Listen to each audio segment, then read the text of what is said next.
Assalamualaikum warahmatullahi wabarakatuh. Perkenalkan, nama saya Anggelia Zahra. Saya merupakan mahasiswi Universitas Muhammadiyah Malang yang tengah melakukan pertukaran pelajar ke Universitas Muhammadiyah Sukabumi. Kali ini saya akan mempresentasikan tugas esai saya terkait dengan tugas UTS yang berkaitan dengan pokok pemikiran dari tokoh sastrawan. Kali ini saya memilih judul "Selalu Ada Nilai dari Tiap Peristiwa yang Ditemui". Esai ini merupakan pokok pemikiran dari Rusdi Mathari dalam novel Laki-laki yang Tak Berhenti Menangis. Keterkaitan antara nilai dan karya sastra. Nilai adalah sesuatu yang dipentingkan manusia dan berkaitan dengan segala sesuatu yang baik atau yang buruk. Nilai juga mengandung prinsip-prinsip umum dalam bertindak dan berguna sebagai pedoman dalam bertingkah laku. Karena nilai sosial ini yang dijadikan tolak ukur yang dipandang oleh masyarakat, baik dari sisi positif maupun sisi negatif. Tentunya setiap masyarakat memiliki pandangan yang berbeda dalam melihat permasalahan yang terjadi. Begitu pula dengan karya sastra. Karya sastra hadir karena dipraksarai oleh beberapa alasan. Salah satu faktornya disebabkan oleh latar belakang sosial penulis dan keinginan mengutarakan argumen mengenai kehidupan yang dilengkapi dengan berbagai pembahasan di dalamnya. Unsur intrinsik dari novel seperti tokoh, latar belakang, latar, sudut pandang, alur, disusun berdasarkan imajinasi pengarang yang dianalogikan dalam kehidupan nyata, sehingga sebuah cerita yang ditulis tidak akan jauh dari realita kehidupan. Profil dari tokoh sastra yang saya pilih kali ini adalah Rusdi Mathari, yang mana seorang wartawan senior sekaligus seorang yang aktif dalam kepenulisan buku yang diterbitkan oleh penerbit mojok.co. Rusdi Mathari ini adalah seorang wartawan senior yang berkecimpung dalam dunia jurnalistik sejak lama. Namun, selain menjadi wartawan, Rusdi Mathari atau yang akrab disapa dengan Cak Rusdi juga turut aktif dalam kepenulisan tersebut seperti yang telah saya sebutkan sebelumnya. Beliau lahir di Situbondo, Jawa Timur pada 12 Oktober 1967 dan menghembuskan nafas terakhirnya pada 2 Maret 2018 karena penyakit kanker yang diderita. Latar belakang kehidupan Rusdi Mathari sendiri, ia mewarisi darah Madura dan Cina. Dari pihak bapak, Rusdi mewarisi darah Madura dan Cina, sementara nenek Rusdi dari pihak bapak adalah keturunan Cina yang menetap di Pulau Kangean, pulau kecil yang berada di atas Bali. Mereka yakni kaum Cina yang menetap di Pulau Kangean, menurut Rusdi adalah bangsa Bajo yang berumah di laut. Bapak dari Cak Rusdi sendiri adalah seorang wartawan Sinar Harapan sekaligus guru bahasa Inggris yang mengajar beberapa anak orang kaya di Situbondo. Kebanyakan adalah anak para pedagang dari keturunan Cina. Rusdi kecil bersahabat dengan mereka semua, sehingga ribut-ribut perkara ras menurut Rusdi adalah hal yang bodoh belaka. Maka dari itu, tak heran jika dalam karya-karyanya, Rusdi banyak mengangkat kisah tentang kehidupan sehari-hari dalam bermasyarakat. Jejak karir dari Rusdi Mathari, mohon maaf itu saya ada kesalahan penulisan, yang benar adalah suara pembaruan. Jadi M di depan itu mohon maaf salah ketik. Rusdi Mathari sendiri memulai karirnya sebagai wartawan di Suara Pembaruan selama 4 tahun, di tahun 1990 hingga 1994. Pilihannya menjadi wartawan dilatar belakangi dengan adanya suatu konflik, yakni suatu hari ia dan beberapa orang kawan yang baru saja minum-minum pulang ke kosan. Namun Rusdi merasa kurang enak badan sehingga memutuskan untuk tidur. Sayangnya, beberapa penduduk kemudian menggerebek mereka sehingga mereka dibawa ke kantor polisi. Seorang wartawan kemudian menulis kejadian tersebut dengan bombastis dengan kalimat bahwa sejumlah mahasiswa perantauan sedang melakukan pesta seks, alkohol, dan narkoba. Rusdi tentunya marah terhadap pemberitaan tersebut sebab Tentunya kabar itu hanyalah kabar bohong. Ia mencari wartawan itu dan menantangnya berkelahi. Maka sejak saat itu, Rusdi minggat dari kampusnya yang di Malang dan merantau ke Jakarta lalu memutuskan menjadi wartawan yang memegang teguh prinsip bahwa ia pantang menulis berita bohong yang terburu-buru seperti wartawan yang pernah membicarakan atau menulis tentang dirinya di media. Setelah 4 tahun menjadi sastrawan di Suara Pembaruan, kemudian Rusdi menjadi redaktur di Infobank selama 6 tahun, yakni tahun 1994 hingga tahun 2000. Selanjutnya menjadi karyawan di situs berita detik.com, kemudian bergabung dengan Pusat Data dan Analisis Tempo sebagai penanggung jawab rubrik, yakni tahun 2001 hingga 2002, lalu menjadi redaktur majalah Trust pada tahun 2002 hingga 2005. Selanjutnya ia melanjutkan karirnya sebagai redaktur pelaksana Koran Jakarta pada tahun 2009 dan 2010. Karir selanjutnya ia menjadi redaktur pelaksana Berita 1 pada tahun 2010 hingga tahun 2011, dan terakhir ia memimpin redaksi VHR.media pada tahun 2012 hingga tahun 2013.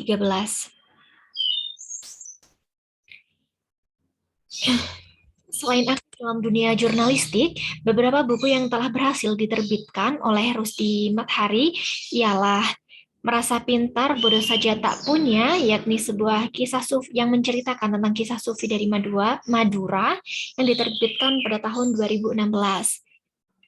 Selanjutnya karya keduanya ada Keputusan Sulit Adnan Ganto yang terbit pada tahun 2017.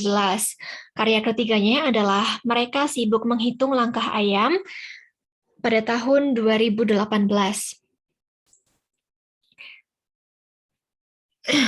Selanjutnya, pada tahun 2018, Rusdi Mathari menerbitkan 3 buku, dua buku yakni Karena Jurnalisme Bukan Monopoli Wartawan dan Seperti Roda yang Berputar.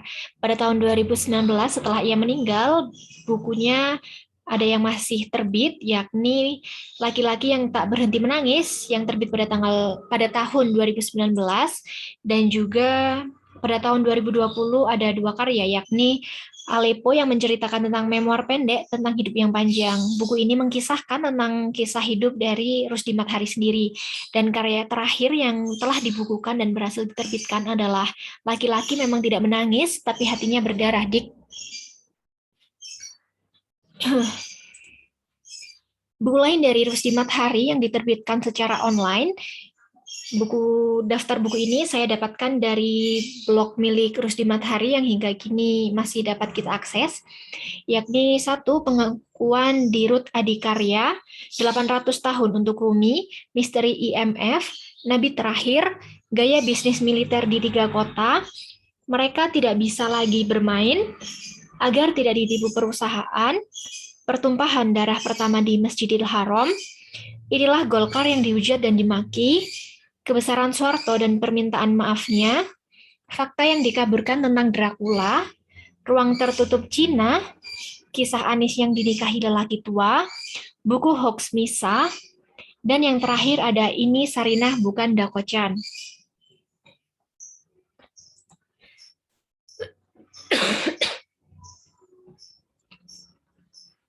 Dari berbagai karyanya dan buku yang telah diterbitkan, 2 buku yang berjudul Merasa Pintar, Bodoh Saja Tak Mampu, dan juga Laki-laki yang Tidak Berhenti Menangis, seperti yang telah saya sebutkan sebelumnya, merupakan buku yang paling dikenal oleh masyarakat dibandingkan dengan judul lainnya. Kedua novel tersebut, yakni Merasa Pintar, Bodoh Saja Tak Punya, dan juga Lelaki yang Tak Berhenti Menangis ini, keduanya sama-sama menceritakan mengenai peristiwa atau konflik yang terjadi di masyarakat, serta lengkap dengan nilai-nilai dalam kehidupan bermasyarakat seperti nilai sosial, spiritualitas agama, dan humanisme. Novel Merasa Pintar, Bodoh Saja Tak Punya ini adalah suatu novel yang menceritakan kisah sufi, di mana masuk ke dalam pembahasan sastra sufistik. Novel tersebut berisikan sebuah kisah kehidupan sehari-hari yang memiliki nilai-nilai religius dengan tokoh utama Cak Delahom, yakni seorang sufi dari Madura. Pada novel tersebut, tokoh utama menjadi tokoh yang dianggap sembarangan oleh tokoh lainnya. Namun, tokoh utama tersebut tidak menyampaikan bagaimana, mohon maaf, maksud saya, namun tokoh utama yakni Cak Delahom tetap menyampaikan bagaimana cara memperlakukan Tuhan dan segala makhluknya dengan pandangan yang berbeda daripada manusia umumnya. Selain itu, novel Merasa Pintar Bodoh Saja Tak Punya juga mengangkat tentang nilai sosial yang menganggap bahwa kelas sosial dilihat dari kekayaan, pengalaman hidup, kedudukan sosial, seperti status seorang yang selalu menjadi perbincangan dalam lingkungan masyarakat. Jika seseorang dianggap berbeda, seperti pada faktor-faktor yang disebutkan, maka terdapat kesenjangan sosial yang terjadi. Faktor yang tertuang di dalam novel ini memuat definisi mengenai nilai-nilai sosial yang mencerminkan perilaku seseorang ketika berada di lingkungan masyarakat, sehingga dapat dirumuskan bahwa permasalahan yang terdapat dalam novel Merasa Pintar Bodoh Saja Tak Punya adalah kesenjangan sosial, perbedaan kelas sosial, dan kedudukan pada lingkungan sosial.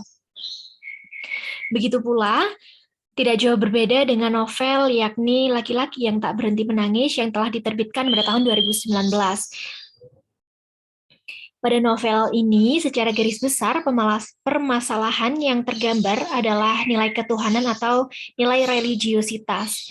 Novel terbitan tahun 2019 ini menyajikan kisah-kisah mengenai agama Islam yang teduh dan lembut, berbeda dengan stereotip Islam yang seringkali digembor-gemborkan belakangan ini dengan nada yang terkesan keras dan mengerikan, sehingga membuat citra agama Islam ialah agama yang menyeramkan dan tidak menghargai perbedaan.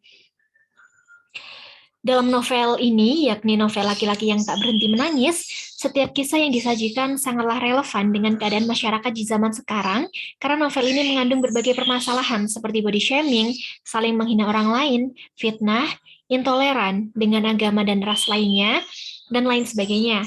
Yang mana jika dikaitkan dengan realitas sosial saat ini, hal-hal tersebut tidaklah sulit ditemukan. Hal yang menjadikan novel ini unik karena menurut saya kisah di dalamnya menggunakan tokoh-tokoh Islam, ormas Islam di masyarakat, serta mengkaitkan permasalahan-permasalahan yang ada dengan ayat-ayat suci Al-Quran. Kisah-kisah tersebut juga dibalut dengan pesan-pesan humanisme dari aspek religiusitas dan nilai moral, baik itu moral baik hingga moral buruk yang mengandung hikmah sehingga dapat dijadikan sarana untuk refleksi diri. Singkatnya, novel Laki-laki yang Tak Berhenti Menangis ini memuat 3 garis besar yakni hubungan antara manusia dengan manusia lainnya, manusia dengan Tuhannya, dan manusia dengan dirinya sendiri.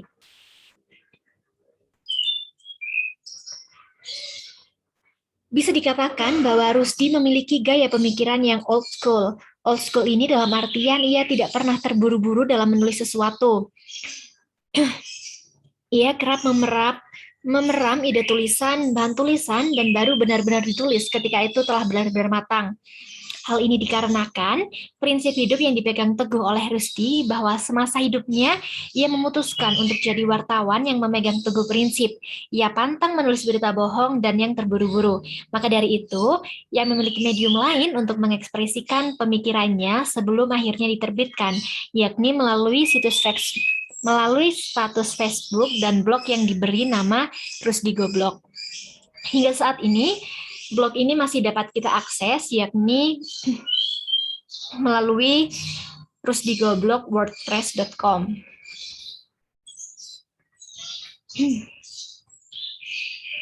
Pokok-pokok pemikiran dari Rusdi Mathari ini, karena ia adalah seorang wartawan, maka ia tidak hanya menuliskan tentang hal-hal yang besar. Tentu, ia menulis banyak laporan investigasi apik, baik itu perkara ekspansi sawit hingga konflik bermotif agama. Namun, Rusdi juga selalu suka dengan tema-tema kecil yang kerap luput dari pengamatan banyak orang. Ditambah dengan kegigihannya untuk selalu berusaha agar tulisannya enak dibaca dan terus berusaha dengan cukup keras untuk senantiasa melakukan pengecekan data sehingga banyak orang yang menyukai gaya kepenulisan ini. Hingga pada akhirnya, dapat dikatakan bahwa Rusdi dikenal dengan tulisan-tulisan yang berkualitas. Selain itu, tulisannya baik itu dalam buku, blog, dan juga Facebook, Rusdi dikenal sebagai sosok yang sederhana dengan tema tulisan yang beragam. Tak jarang dalam tulisannya, ia mengisahkan orang-orang asing yang ia temui dan ia ajak bicara. Ia mengajarkan pada pembacanya bahwa selalu ada hal yang dapat diteladani dari tiap insan yang kita temui.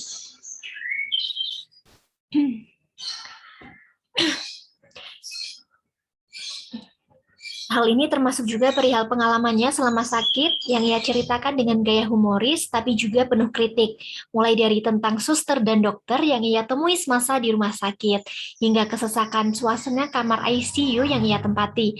Salah satu tulisannya berjudul "Elu Pingin Mati" menceritakan tentang tumor di lehernya yang terus membengkak dan kritik terhadap dokter yang menanganinya.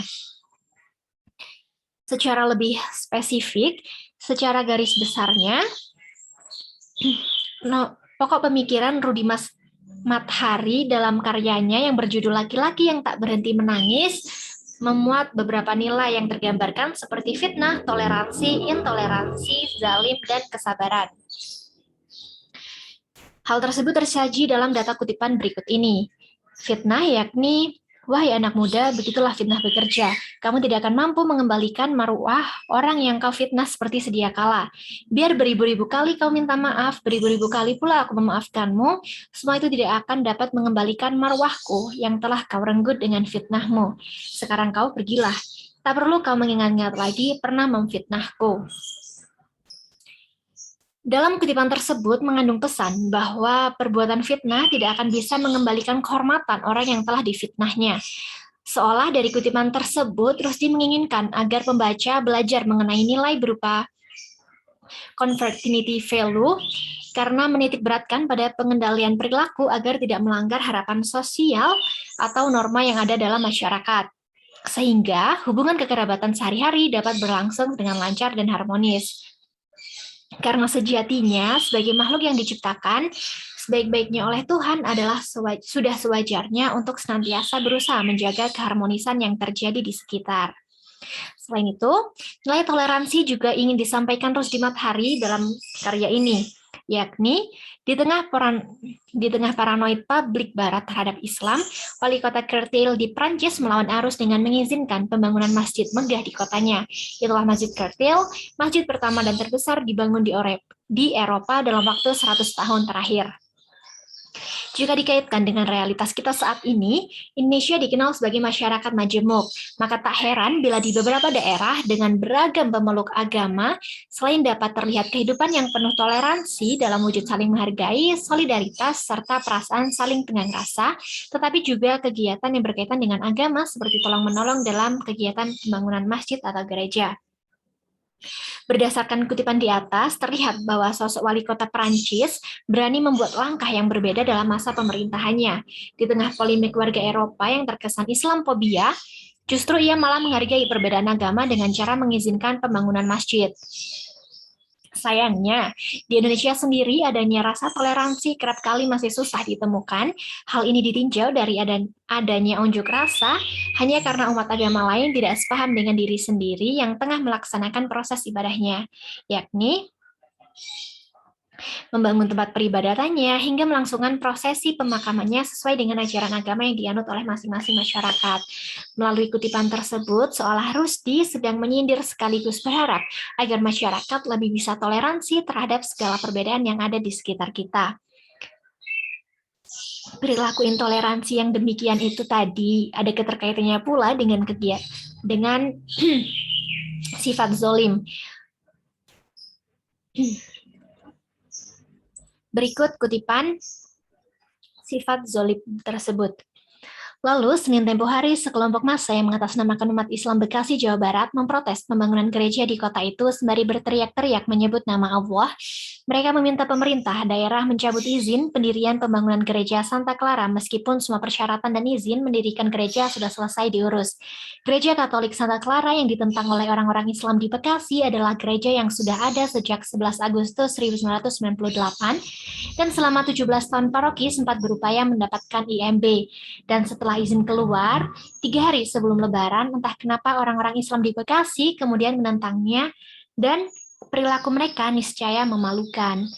Kutipan selanjutnya tentang sifat zolim nampak pula pada kutipan sewaktu saya masih anak-anak, keluarga kami awalnya dimusuhi banyak tetangga yang mayoritas mengaku sebagai NU. Bapak yang berasal dari Madura dianggap bukan Madura hanya karena bergabung dengan Muhammadiyah. Salat kami dianggap tidak sah karena tidak membaca soli. Sholat kami dianggap tidak sempurna sebab kami dianggap tidak membaca kunut. Tarawih dan witir kami tidak berkah karena hanya berjumlah 11 rakaat.